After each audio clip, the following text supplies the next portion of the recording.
92 people represented in this film all have names that begin with the letters F-A-L-L. The names are taken from the latest edition of the Directory, published every 3 years by the Committee Investigating the Violent Unknown Event, the VUE for short. The names are presented in the alphabetical order in which they stand in the Directory and represent a reasonable cross-section of the 19 million other names that are contained there.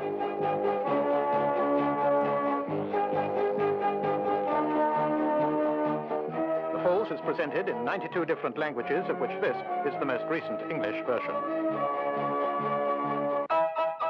Orchard Fowler is a Kapistan-speaking young male man.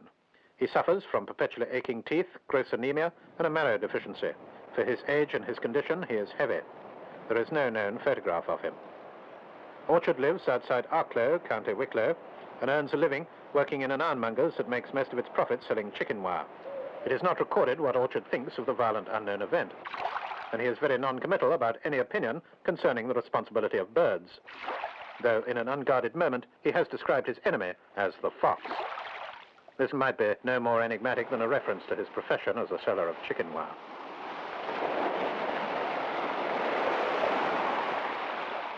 At least once every 24 hours, Orchard finds time to drive 5 miles to the coast, ostensibly to collect the skulls of seabirds.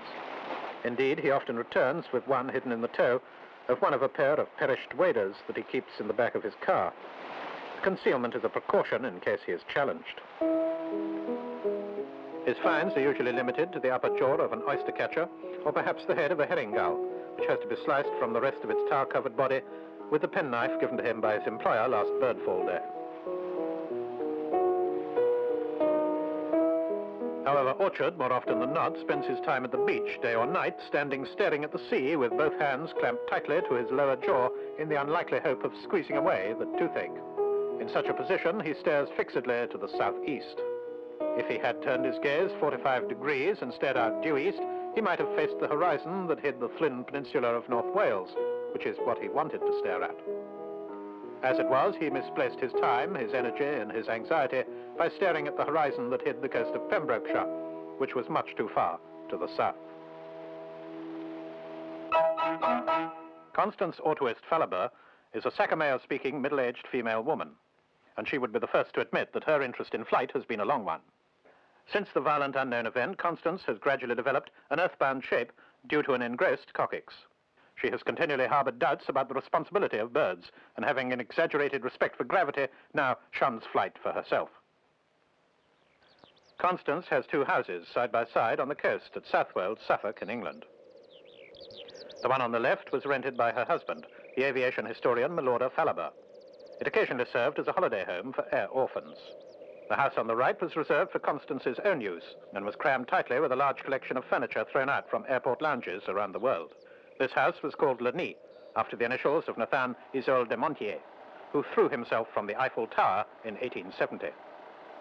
Milorda, Constance's husband, said the story was a fabrication, not least because the Eiffel Tower did not exist until 1889. Constance replied that de Montier must have jumped from the roof of Les Invalides. Both houses at Southwold have since been demolished and the bricks used to strengthen sea defences. Constance now lives in a 2-bedroomed house beside the main runway at Zurich Airport, and her favourite Tulse-Looper story is the cassowary. A jet aircraft on a cloudless night began its landing flight path 20 miles due east from the airport where it was due to land. For the first 5 miles of its descent, the noise from the jet's engine and exhaust disturbed no one. At the 6th mile, an ornithologist bird-watching on a reservoir was irritated by the jet noise just enough to give the aircraft a quick glance. He turned into a swan. At the 7th mile, a naturalist and his wife saw the aircraft through their bedroom net curtains and were turned into crows. At the 8th mile, 4 children in a school dormitory saw the aircraft through a skylight and turned into herons. At the 9th mile, 7 night nurses in an old people's home saw the plane and turned into swallows.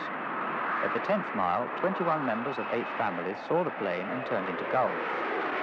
By the 19th mile, 24,927 people in 2 towns, 4 villages, and a camping site had seen the plane. Most of them had turned into penguins.